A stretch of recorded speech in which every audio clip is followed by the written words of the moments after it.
The legal battle we've been paying a close eye on. This is between former co-stars Blake Lively and Justin Baldoni. Yeah, their film, It Ends With Us, made more than $350 million worldwide, but the actors say behind the scenes there was anything but movie magic. And now Baldoni's attorney speaking out about his client's allegations. He sat down exclusively with NBC's lawsuit against the New York Times. She came to me and said my boyfriend had me over to you. I would beg her to leave him. You're not ready for the latest twist in the Blake versus Justin saga, but here it is. And when I say it's explosive, I mean we're officially in Netflix courtroom thriller territory. If you thought this drama couldn't go any deeper, buckle up. We have a massive update in the legal face-off between Blake Lively and Justin Baldoni. And as of June 9, 2025, the tables have turned hard. Federal Judge Louis J. Lehman has officially tossed out not one, but two of Justin's high-stakes lawsuits. I'm talking about the $400 million countersuit and the separate $250 million defamation case. Gone. Swept off the table. Just like that. So what does that mean for Blake, Justin, Ryan Reynolds, the New York Times, and even the future of It Ends With Us? Oh, we're getting into it. Let me spill the tea. To really understand how wild this got, we need to rewind to late 2024. That's when Blake Lively, America's sweetheart, Gossip Girl icon, and now one of Hollywood's most vocal actresses, filed an official complaint with California's Civil Rights Department. The allegations she made were serious. In her filing, she accused Justin Baldoni, her It Ends With Us co-star and director, of harassment and retaliation. Blake claimed Justin improvised kisses during scenes without her consent.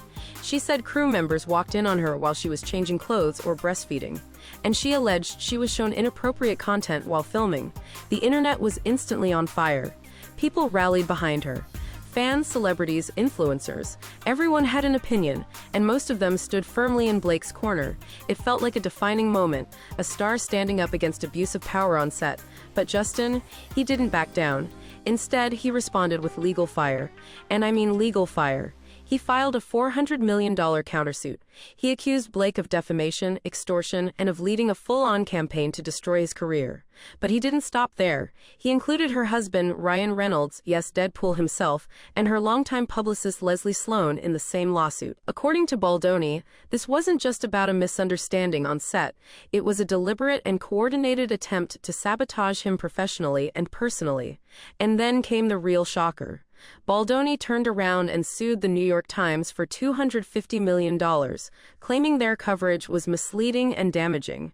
He accused them of cherry-picking text messages, twisting the story, and manipulating public opinion against him. To build his defense, he launched a public counteroffensive. He dropped a website. He posted behind-the-scenes footage. He released unedited videos and private text messages. And to be honest, it worked on some people. The narrative started to shift. Some fans began to doubt Blake. Some thought maybe Justin was being unfairly painted as the villain. Public opinion got messy fast. But fast forward to June 9, 2025, and Judge Lehman stepped in to clear the air, with a ruling that hit like a gavel-shaped thunderbolt. First, the $400 million countersuit, gone. The judge ruled that Blake's original harassment allegations, because they were made in official legal filings, are protected as privileged speech, which means legally you can't sue someone for defamation just because they accused you of harassment in court documents. It's a basic part of our legal system. People have to be able to speak freely in legal proceedings without fear of retaliation. That alone wiped out Justin's biggest claim. Then came the $250 million lawsuit against the New York Times, also dismissed. Why? Because in defamation law, there's one thing you absolutely have to prove, that the publication knew what they were saying was false. And Baldoni's team, they couldn't do that. The judge said plainly that he failed to provide evidence that the Times knowingly published false information. End of story. At that point, $650 million in lawsuits vaporized in a single ruling. But wait, there's more. Just days before the judge handed down this decision, Blake made her own legal move. On June 3rd, she quietly withdrew two of her emotional distress claims from the case. Now you might be wondering, why pull back when you're ahead? Well, here's the reason. Justin's legal team had requested access to Blake's private medical and therapy records. Yes, really. They wanted to comb through her mental health history in connection to the emotional distress allegations. Blake's legal team slammed it as a complete invasion of privacy. They argued it was a calculated distraction, a way to humiliate her and derail the real focus of the case. So instead of letting it spiral into a spectacle, Blake's lawyers chose to drop those two claims without prejudice. That means she has the option to refile them later. The judge agreed with her. He denied Baldoni's request for her private records and allowed the withdrawal. What's more, even though those emotional distress claims are officially off the complaint for now, Blake can still use emotional distress evidence in court to support her main claims. So really, she lost nothing and protected her privacy in the process.